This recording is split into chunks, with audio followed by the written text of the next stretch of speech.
Okay, hi, hello friends. First thing, I'm really glad to come in this seminar conference, this course.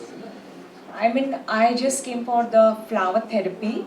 I have already done my flower. I'm not practicing for other clients, like I'm just doing it on my family, but I found very good results with that.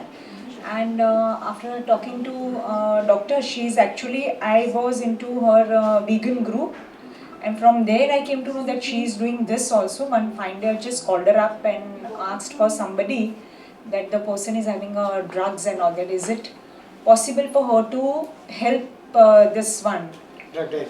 Yeah. So she said that yes, definitely, do come.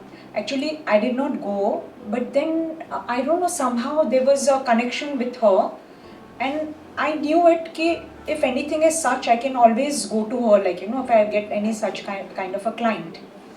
And then when she announced, and in fact I called up twice also, that please have some practical, na, this online is, I'm not comfortable, let's have something practical. When I came to know about this, I was thoroughly so happy that finally I'll be able to meet these guys. And yeah, he's a surprise package. But then when I started seeing him performing all magic after magic, like, I said, oh God, like, this is a journey, beginning of the journey for me.